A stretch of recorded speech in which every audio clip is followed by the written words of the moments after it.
अनवर की खौफनाक दास्तान, चुड़ैल का कहर। अनवर एक ऐसा लड़का था जो किसी भी तरह की सफाई और पाकीज़गी से दूर भागता था। उसकी हरकतें अजीब थीं।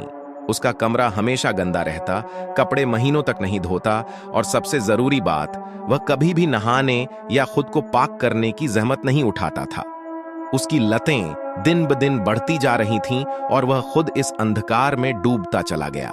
लेकिन उसे क्या पता था कि उसकी यही गलत आदतें उसे एक ऐसे अंजाम तक ले जाएंगी जहां से वापसी मुमकिन नहीं होगी।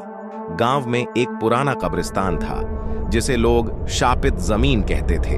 वहां किसी की भी जाने की हिम्मत नहीं होती थी, क्योंकि कहते थे कि वह जगह 1000 साल पुरानी एक खौफनाक चुड़ैल का बसेरा थी। जो भी नापाक या अशुद्ध हालत में वहां जाता, वह कभी वापस नहीं लौटता था। एक रात अनवर शराब के नशे में धुत सिगरेट जलाता हुआ उसी कब्रिस्तान के रास्ते से गुजरा।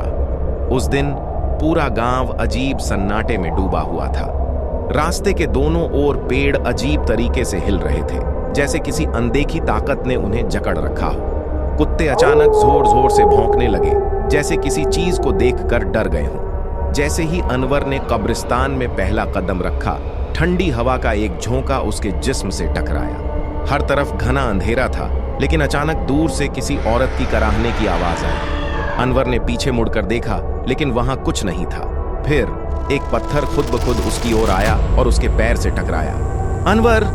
किसी ने उसका नाम पुकारा। उसके शरीर में झुरझुरी दौड़ गई। आवाज किसी औरत की थी, लेकिन इतनी गहरी और डरावनी कि उसके रोंगटे खड़े हो गए। कौन है?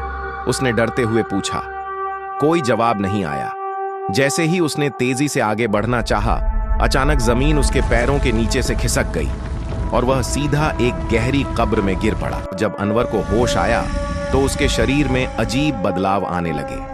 उसकी आंखें लाल हो गईं, चेहरे पर गहरी दरारें पड़ गईं, नाखून लंबे और धारदार हो गए और उसके बाल सफेद होने लगे। उसके अंदर एक अजीब ताकत समा गई थी। अब वह पहले जैसा नहीं रहा। गांव में लौटने के बाद अनवर की हरकतें पूरी तरह बदल गईं। पहले जो इंसान घर में सबसे ऊंची आवाज में बोलता था, अब वह रातों को अकेले अंधेरे में बैठकर बड़बड़ाने लगा। वह गांव वालों को घूरने लगा, कभी कभी बिना वजह हंसता और कभी अकेले में बात करता। उसकी मां जब उसे देखने गई तो उसकी चीख निकल गई। अनवर के शरीर पर अजीब कट के निशान थे और उसकी आंखों में कोई और साया झांक रहा था। रात में अनवर दीवारों पर नाखूनों से खरोंच डालता। घर में चीजें अपने आप हिलने लगती और कभी कभी रात को घर में किसी और के चलने की आवाज आती।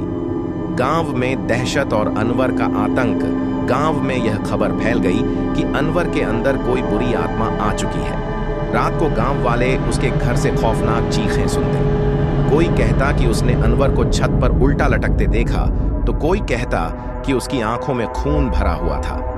एक रात उसकी मां ने उसे कमरे में बंद कर दिया, लेकिन आधी रात को दरवाजा अचानक खुद ब खुद खुल गया और अनवर बाहर खड़ा था, मुस्कुरा रहा था।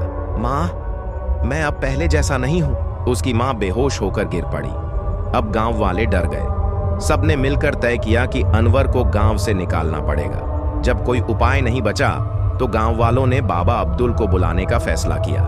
बाबा अब्दुल एक पवित्र फकीर थे, जिनकी पाकीज़गी इतनी शक्तिशाली थी कि शैतानी ताकतें उनके पास भी नहीं टिक सकती थीं। जब बाबा अब्दुल अनवर के पास पहुंचे तो उन्होंने उसकी आंखों में झांका और तुरंत समझ गए, यह कोई आम चुड़ैल नहीं, बल्कि 1000 साल पुरानी शैतानी आत्मा है। इसे बाहर निकालना आसान नहीं होगा। अगर हम इसे हराने में नाकाम हुए तो यह पूरे गांव को तबाह कर देगी। बाबा अब्दुल बोले। शुद्ध पानी और आखिरी संघर्ष। बाबा ने पवित्र जल और हरी राख को मिलाया और अनवर पर डाल दिया। जैसे ही पानी उसके शरीर पर गिरा, वह जोर जोर से चीखने लगा और उसके शरीर से धुएं के काले साए निकलने लगे। लेकिन चुड़ैल इतनी जल्दी हार मानने वाली नहीं थी। पूरे गांव में बिजली कड़कने लगी, हवा तेज हो गई और पेड़ उखड़ने लगे। अनवर हवा में उठने लगा और उसकी आंखों से खून की धारा बहने लगी। मैं नहीं जाऊंगी। अंतिम प्रहार और चुड़ैल का खात्मा बाबा अब्दुल ने अनवर को 3 दिनों तक पवित्र रस्सी से बांध दिया। पहले दिन उसका शरीर ऐंठने लगा और उसकी हड्डियों से अजीब आवाजें आने लगीं। दूसरे दिन उसकी खाल जलने लगी और गांव में अजीब घटनाएं होने लगीं। तीसरे दिन पूरा आसमान काला हो गया और एक डरावनी चीख के साथ चुड़ैल अनवर के शरीर से बाहर निकल गई। लेकिन जाते जाते वह एक भयानक भविष्यवाणी कर गई, मैं लौटूंगी जब कोई और नापाक मेरी जमीन पर आएगा।